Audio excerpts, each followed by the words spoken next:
make some comments and remarks. I'm not going to give you a decision right now.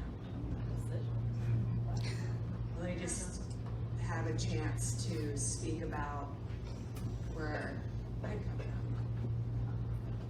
I moved here in April of 2016 after fighting specifically a vaccine bill in North Carolina.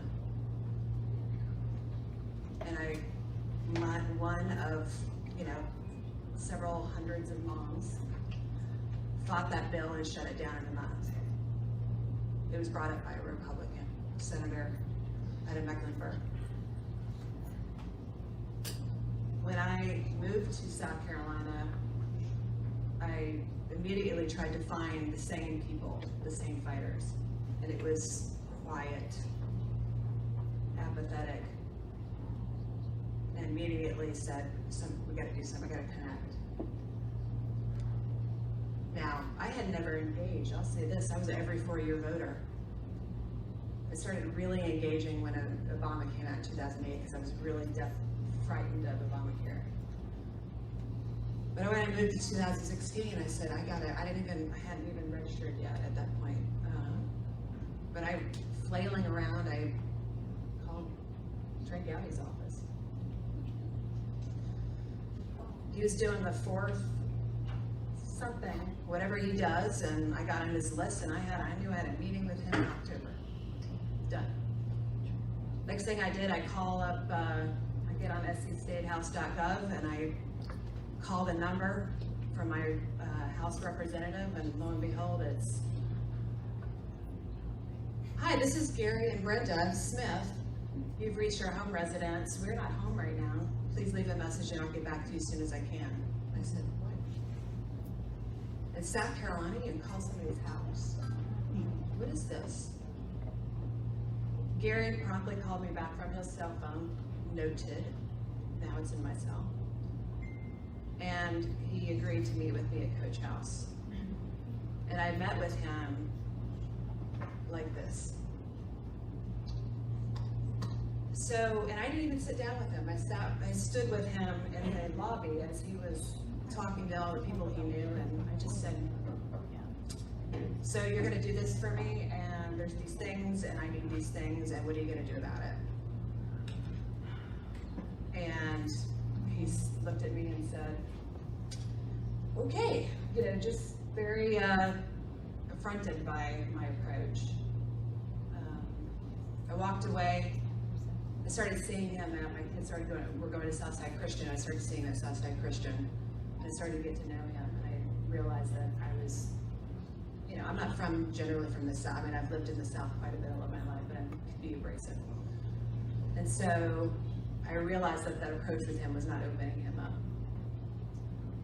So fast forward, I think it was a Trey Gowdy. I wanted to get in front of Trey Gowdy at the time, because he was on oversight government reform, and that was where we were on a national level. I aligned myself with a national group on vaccine mandates, and we wanted to get in front and have a hearing with the oversight government reform, and he was going to be our guy.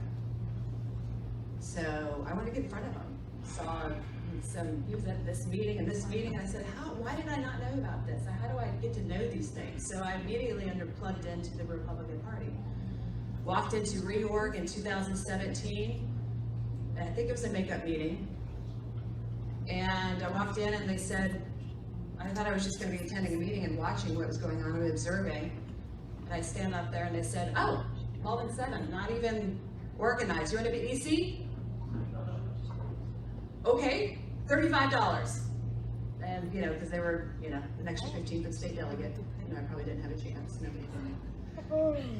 I went to convention. I'm over here photobombing with the governor and whoever else. But I would notice at the convention,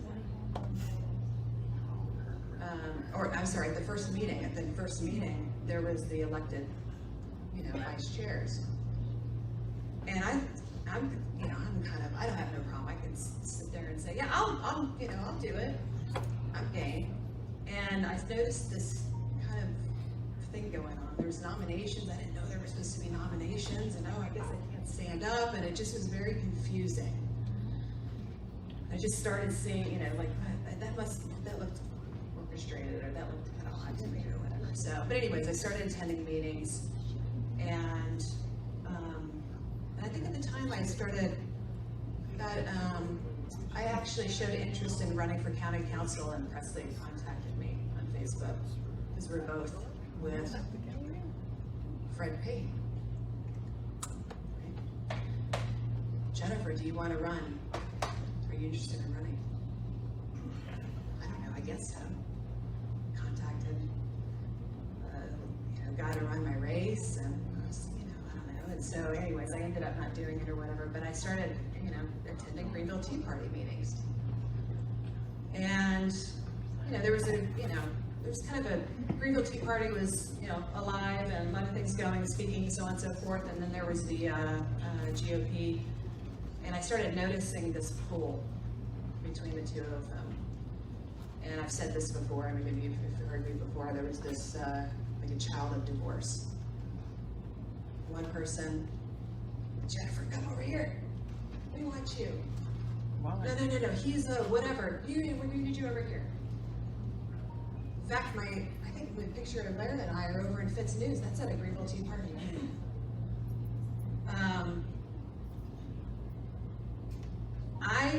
When Presley had first spoke up to Nate about being disenfranchised, I actually chimed in, didn't I? I said I was too. I didn't feel like I understood what the process was. I didn't know what was going on. In fact, I think at the time there wasn't any process to actually teach presidents and VCs what to do. But I was asking for it. And I think that's where probably Diane, jumped in and helped with that. I guess my point there is that I ended up leaving. Because when reorg came back in 2019, I didn't know what to do. So I just said, I'm going to drop it. And I'm just doing my other things anyways. At that point, I had already started an organization. I was working on legislation throughout the state with other people throughout the state, and I was busy enough. And I was a get things done kind of person. And I just didn't sit and circle the drain, and I didn't do speaker meetings. I would come to these 70s, the GOP meetings, because that was a way for me to get in front of legislators and meet with fellow conservatives. But so I had been gone, and not really understanding the party, and admittedly, never served in an officer position, never served on a committee, never really didn't understand, the business meetings. Business meetings were pretty chill, not a lot going on. We had a lot of speaking events, so I just didn't know how the business meetings are structured. So in this process, and over these years, still this pull with, specifically with Presley and Nate, I just said to Presley, I said, show him how it's done. Show, if you think he's not doing it correctly, show him in the Greenville Tea Party how it can get done. The cream rises to the top. And I think he did. I was a speaking event at one of your things. It was, he did. He was a doer. Certainly speaking on issues and things like that. And then there was a lot of that festering going on, and I just kept on saying, I just didn't, it's irrelevant. This last year, so I was after 2020, ended up starting another organization that was more focused, got out of just health freedom, got into 4 pillars: education, religion, Second Amendment, and school choice. Because I know that those were foundational to liberties. Got to be able to raise our children to be thinking about how the government works, and having school choice, and not being government-oriented education, having the ability to see other views. Obviously, the Second Amendment, religious freedom, huge. And then, we cannot be having people tell us what we put in our bodies, or mandating. So, but when I came, and I'm still building this organization, and we were, active in this legislative cycle for sure. I had certain focuses, the executive order bill, which I was had a key aspect in some of that, and that's actually being in the Senate. Worked on the employer vaccine mandate. Been working on certificate of need for several years. But I remember, a few times I've been asked to, run for chair. I mean, it's just this, people see leaders and they just, hey, I want to ask. I don't know, I'm not the only one that was here that asked that, who was asked that. It was asked for by several people. But I remember getting a call after the March 22nd meeting. And have you considered running? I've been asked that. Like, you should see, there's a lot of activity here. A lot of people have been pointing to the GOP, and I thought, really? This might be an opportunity to actually get people beyond the vote, thinking that way. So I asked Stacey Shea if she would join me. And we didn't know Randy at the time. And to be honest with you, it was the pair of us running. So the whole point being is that I kind of knew the behavior, some idea, there was this, protect the party, those types of efforts, but I knew at the time there was certainly we can't have two particular gentlemen be in part of the party. And I don't think I felt that way, that, as hard fast about that as others did. But I thought, what if we just offered some sort of medium, and that's literally where that came from. Just an alternative. We knew that some camp didn't like that old guard, and then some didn't like this new effort. Why don't we provide this middle ground? That was truly the intent. We did the best we could in 6 days. And because we didn't know, we weren't able to truly campaign other than we do some certain meetings or whatever we did, produced a lot of videos and so on and so forth, and made a lot of phone calls off of that ridiculous delegate list. But we realized really quickly we didn't know a lot of those people too. And so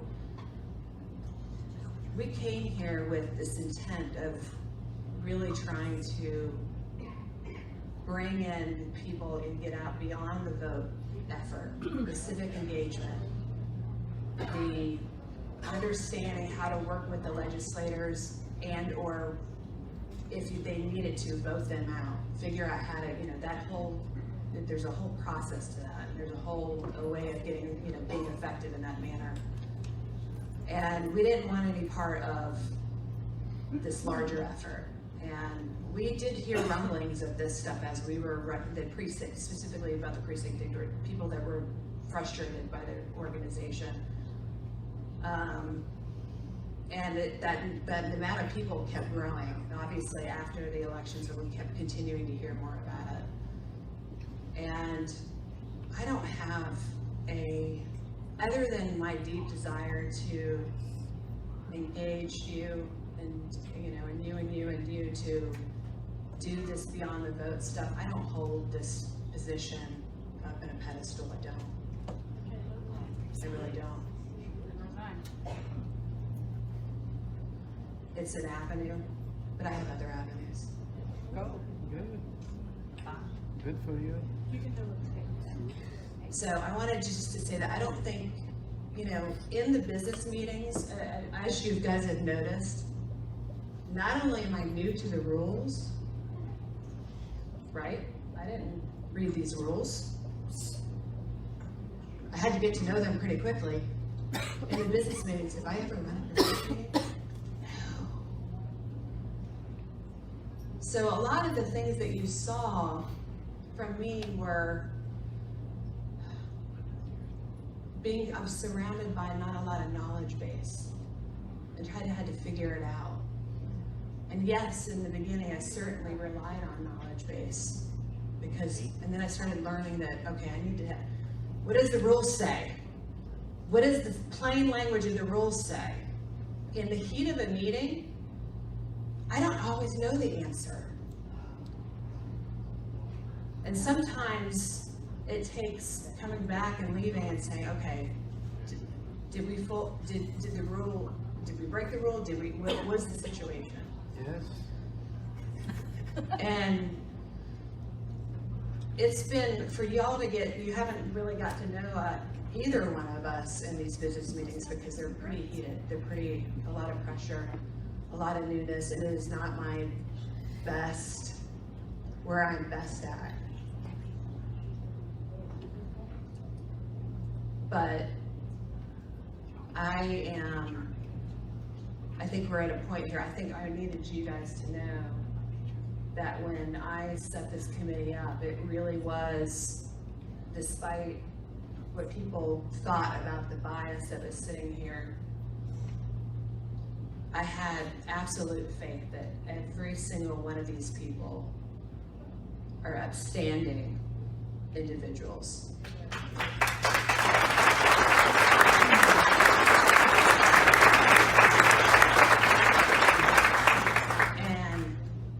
They painstakingly went through this process, and there was a lot of pain in what they found. A lot of aha moments.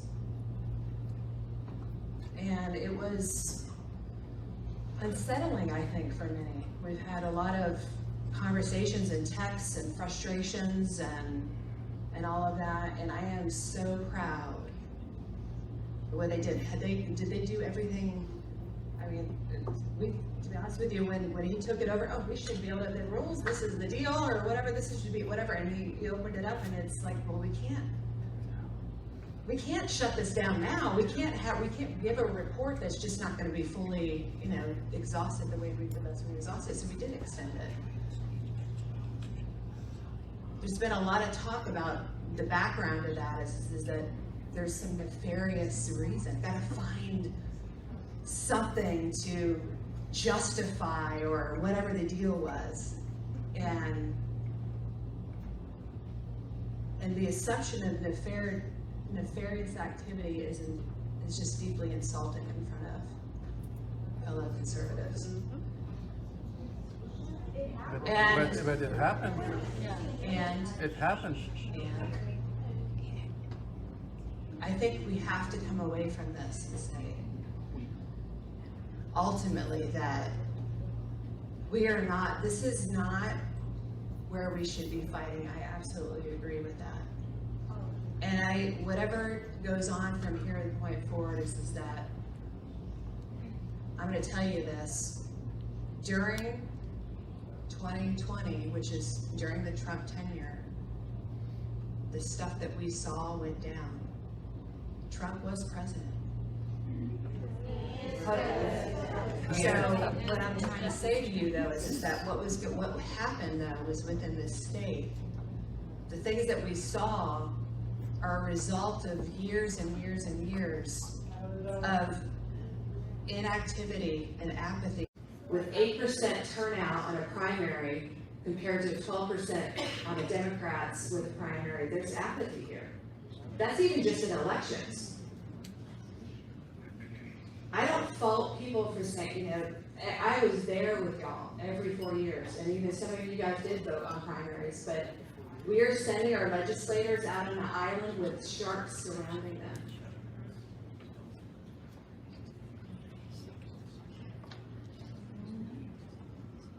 And they're not going to know the answers all the time. And yes, we will disagree with them 10 to 20% of the time. But they need us to talk to them. They need us to tell them. Because I'm telling you right now, in Columbia, they're getting an earful. And it's not by anything that you guys care about.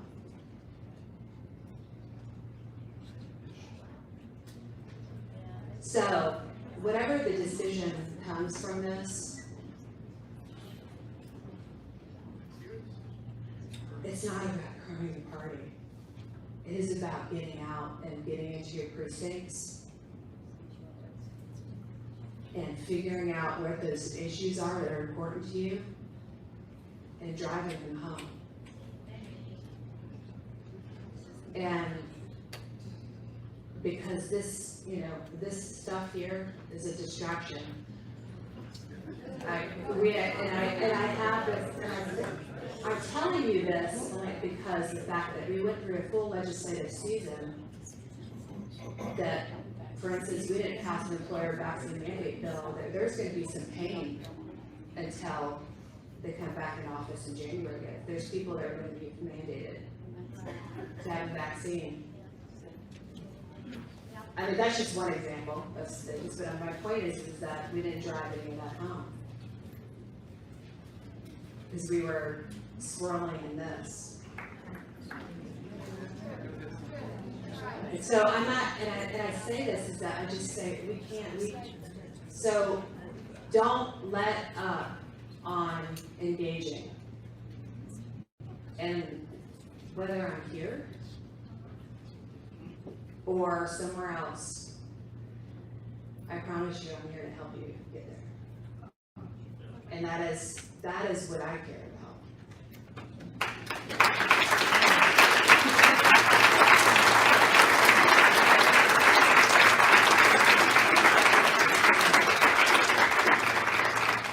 The purpose of this meeting has been fulfilled, and there is no other business. Ladies and gentlemen.